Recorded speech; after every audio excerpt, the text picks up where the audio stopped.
You know that feeling, right? You finally solved a huge problem on a project. But what if that solution is actually a Trojan horse, hiding the next problem right inside it?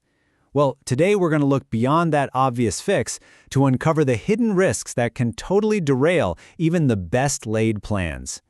So picture this. You've just wrestled some massive project roadblock to the ground, your team is cheering, the stakeholders are finally relieved, you're the hero of the hour.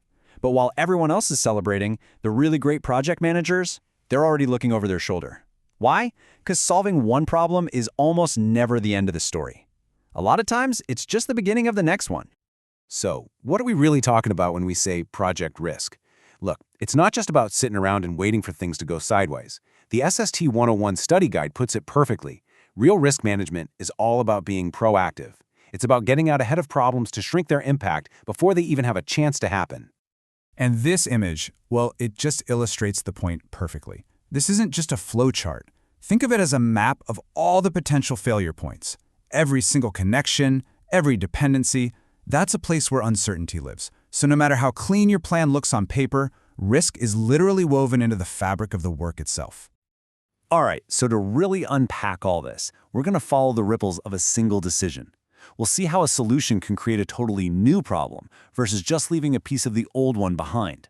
Then we'll put them head to head, and finally, we'll see why understanding both is absolutely the key to total risk awareness. Okay, let's start with that big picture. Imagine you toss a stone into a pond. That first big splash, that's your primary risk. It's the one everyone sees. But those ripples that spread out afterwards, they're just as important. And you know, effective risk management means you're watching those ripples, not just the splash. And here is the key insight right here. When you implement a solution, you are fundamentally changing the project's environment. That one single action can create entirely new risks out of thin air. Or it might just leave behind a smaller, quieter version of the original threat. The first splash is over, but believe me, your job isn't done. So what happens when your brilliant solution to one problem actually ends up causing the next one? This is where we meet our first really important concept, secondary risk. So the crucial point here is this.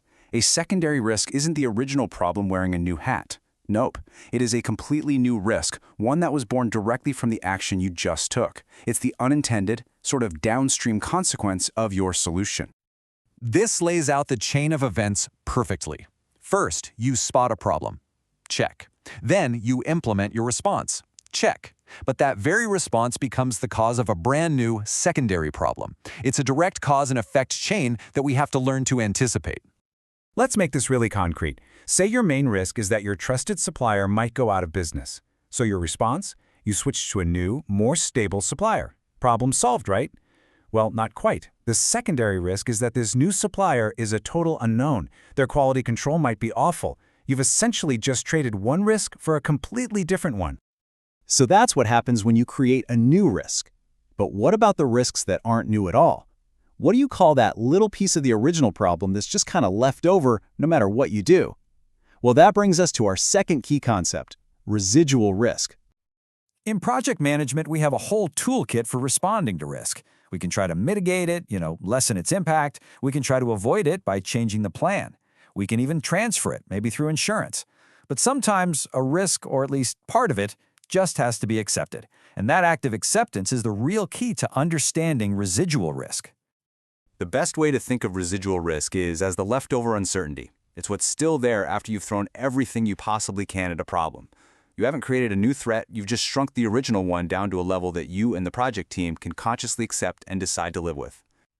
Here is a perfect example. You're building software and there's a risk of a security breach. Your response is to implement state-of-the-art encryption. So, have you eliminated all risk?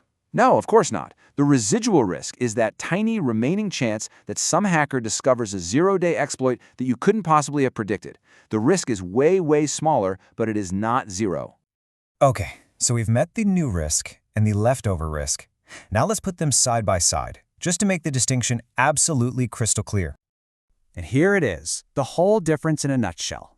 Over on the left, secondary risk is a consequence of your action. It's a brand new problem that you created. Over on the right, residual risk is the remainder. It's that part of the original problem you couldn't get rid of. See the difference? One is created by your solution, the other is what's left behind. So, why does this all matter so much? Why is this distinction so important? Well, it's because recognizing both is what separates simple problem-solving from truly strategic project leadership. It's all about achieving total risk awareness. This quote just captures the mindset perfectly. I mean, anyone can react to the fire that's burning right in front of them, but a truly great project manager? They're already thinking about the sparks their own fire hose might be creating somewhere else. And they're thinking about the embers that might still be smoldering after the main fire is out. All right, let's bring it all home. The goal always is to look beyond the immediate fix. When you come up with a solution, you need to actively brainstorm the new problems it could cause. That's your secondary risk. And at the same time, be brutally honest about what you can't fully eliminate, and formally acknowledge that residual risk. And maybe most importantly, remember this isn't a one-and-done task. You have to keep both of these on your radar for the entire life of the project. And that leads us to our final thought. I really want to leave you with a question you can apply to your own work.